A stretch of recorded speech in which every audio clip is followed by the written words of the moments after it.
actually a teacher, a mentor, a facilitator of your growth. If we're lucky, we have a handful of these types of individuals in our lives during the course of a career in any discipline. Our next speaker, Gary Penn, will tell us about some great leaders he's encountered over his 30-year career and how they created impact beyond his imagination. Gary Penn, managing to a dream, Gary Penn.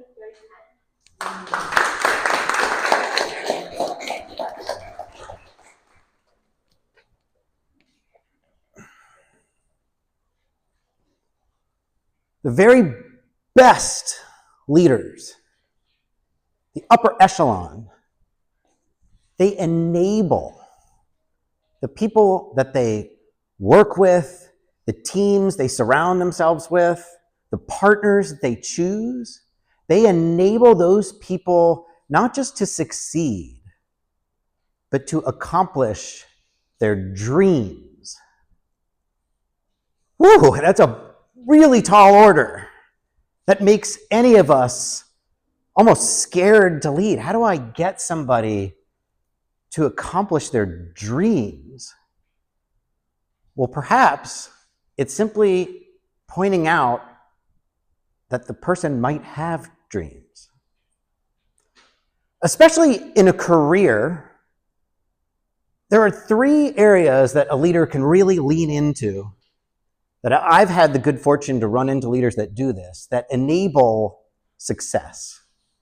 And that is to show people where they can thrive, where they can strive, and how they can feel alive. Let's talk about thriving. My first job out of college, business offered to move me across the country. And I was in the job for 6 months, and my boss literally moved to the opposite side of the country. We did a trading of jobs kind of thing, which meant that I had to take on my job and his job. So I walked in to the office of my new boss, who was the president and founder of the company. His name was Doug Fabian. And Doug and I worked through some basics. We went over what the new JD would be, the job description. We had to hybridize my old role and his old role and make it into this new role. That felt pretty comfortable. And then Doug, because he had a lot of swagger, he literally kicked back with his leather sandals on in his reclining chair and said with a wry smile, "How much money you want to make?" How much money? What? I was 26 years old. But I had 2 answers to that question, which basically went from 10% more to 20% more, all the way to $4 million a year. I had nothing in between. I had no vision. I had no dream.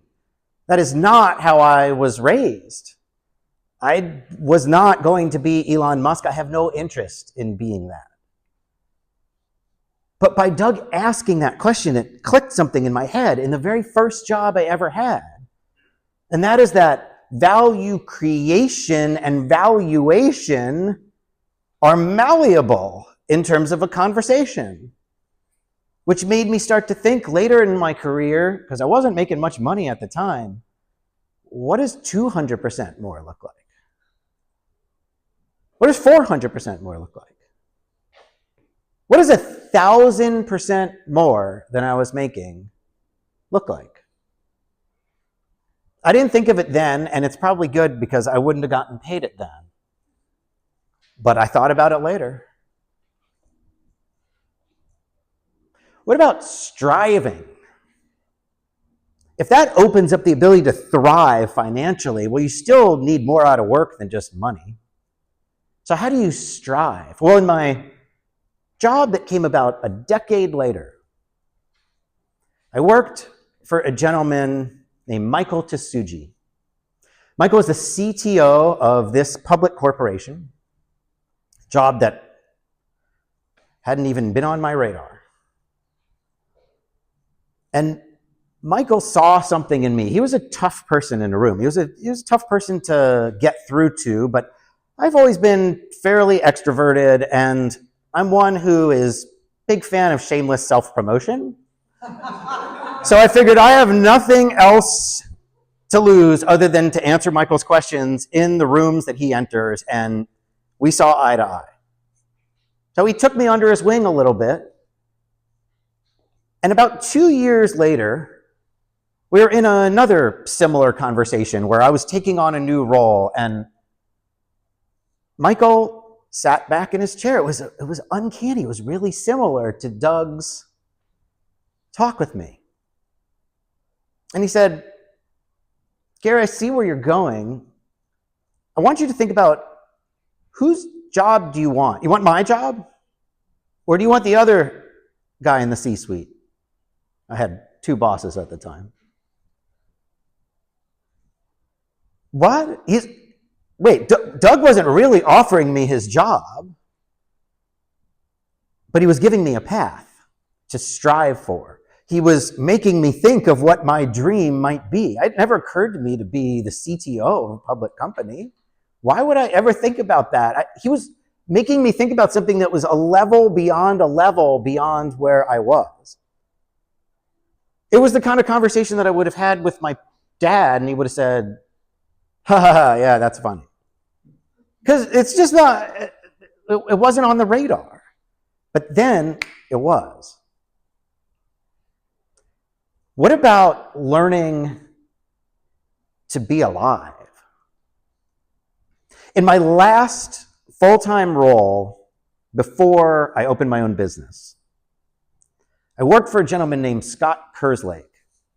Scott's an entrepreneur, serial CEO, also happened to be the founder of Athleta, brand you might have heard of.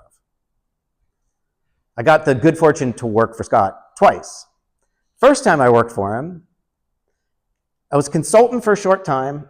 He hired me on. I didn't know him that well. And 3 weeks into him hiring me on, 21 days, brought me into his office, summoned me into his office.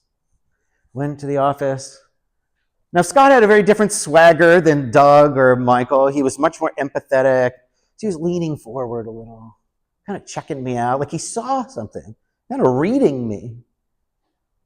And he said, I think that you are the leader of the cross-functional team that's going to drive the future of the company. I didn't know what a cross-functional leader was. I didn't want to tell Scott in that conversation, but I literally didn't know the definition of the work that he was talking about. So I wasn't really sure how I was going to do it, but I said, sure, that sounds good. And then I thought to myself, well, I have a team. I had probably a dozen people working for me. That sounds like it would be good, but how am I going to lead other people's teams if they don't report to me?